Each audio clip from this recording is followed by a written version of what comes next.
So there is some debate today going across the different blogs, going across Washington, D.C. Will John Boehner be here in 2 years? Now, the headlines all seem to indicate that there's a lot of strong evidence that he will not be running again in the next election. Or that he'll run, win, and resign. Or that too, yeah, that would probably be strategically a better move for him. But then all of the people from his actual campaign and his own statements that he's making himself are saying that he will be running again. Not that you can necessarily trust him, so you can understand how this is a complicated situation. But we have first a GOP operative talking about sort of the strategy that might go into him deciding to run again, or to run and then resign, or to run and then keep his seat. This is an anonymous GOP operative saying, it's probably not up to him. The natural assumption is that he leaves. It's the overwhelming working assumption as people are making strategy going into 2015 and 2016. Now, Michael Steele, one of the spokesmen for John Boehner's campaign, said... White Michael Steele. Oh, exactly, not the same. Yeah, exactly. He said, these inside the Beltway parlor games take place every 2 years. The speaker has made clear publicly he intends to remain in his position in the next Congress. And he also said, John Boehner himself said that he would be staying. Now, there's evidence on both sides. I personally feel like we could wait a little bit longer, a little bit closer to the next election, but you are compelled by this. So what's your take? I am compelled. Okay. So number one, I think he's likely to step down. You remember he won the speakership with 220 votes last time. He needed above 218. Yeah, 3 more Tea Partiers switch sides, he loses. Yeah. And 3 more Tea Partiers are likely to switch sides because they're maniacal and they think, you haven't defunded Obamacare yet, you haven't shut down the government, right? So he's going to have that issue. But to me, that's not what's relevant. Who cares if it's Boehner or somebody else who's probably even going to be more right-wing, so that could be a problem, et cetera. But no, to me, the interesting part is if he thinks in his own mind that he is ready to step down, then he is far more likely to make deals with Obama and to try to get his quote-unquote legacy. That's what the people in Washington care about, legacy, right? We have a good quote on that, actually. Yeah, go ahead. This was an ominous quote. I put this specifically here for you. A former aide of Boehner said, I personally think he'd like to try for a grand bargain this fall. If he doesn't get anything to leave a legacy, I could see him trying to stick around.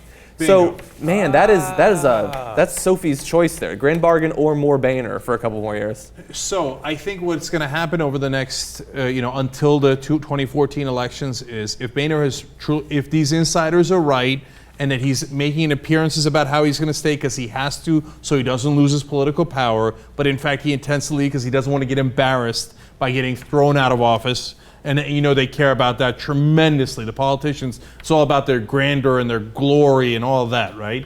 Then he's more likely to agree with President Obama on Syria, which he just did, right? He's more likely to strike a deal on immigration reform, which I think he's going to, okay, to try to save the Republican Party from itself, right? He's going to try. He's going to try, okay? And then third of all, most importantly, he's ready to push the button on the grand bargain. Now, Obama is ready to push the button on the grand bargain. And the grand bargain is massively helpful to right-wing and Republicans. Can I read a sentence from the story that we have, the Huffington Post story? It's from Ryan Grimm, and it's from Huffington Post. It's not, but just the way it's referred to. I mean, just like the pendulum has shifted so far and it's not swinging back for the grand bargain that it's just presumed that this is what a grand bargain is. Some in Boehner circles say he'd like to build his legacy. None expect him to remain past 2016. But sources also universally agree that the one thing that would keep him in place through 2016, if he could somehow manage to win, is the possibility of locking in a grand bargain that cuts entitlement programs and spending generally. What's the bargain part of this? Yeah. But this is from the Huffington Post. This is not Politico's framing or anything like that. So what is Barack Obama? Before the grand bargain was supposed to be so they'll raise the debt ceiling and all that stuff, right? That was the original, and now what is he going to get out of it? No. So in this case, raising the debt ceiling was never an issue, right? You have to raise it, except they made it an issue. Yes. And if I'm president, I say, yeah, go ahead, no, go ahead, don't raise it. They blow up the entire country, and you'll be the next Whigs. Your party will cease to exist, and I will help to personally make sure that you're nuked out of existence, okay? So now, the Republicans would lose on that, they would get scared, they wouldn't do it, okay?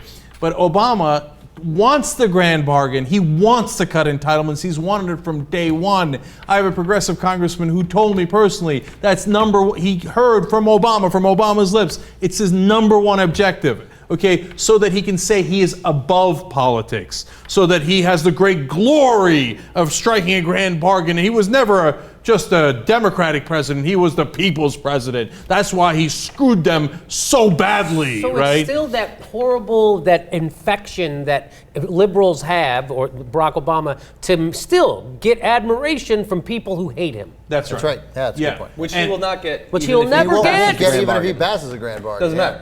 Hey, remember that racist who passed the grand bargain? Yeah, got it wrong. He's not so bad. Right. Yeah, so as I read this story, I think, uh-oh, hold on to your wallets. You think Boehner, passing on the speakership is a good thing? Like, we hate Boehner, he's going down. No. If Boehner thinks that he's going to stop being the Speaker of the House, then watch out. We might get a totally right-wing grand bargain that screws us entirely.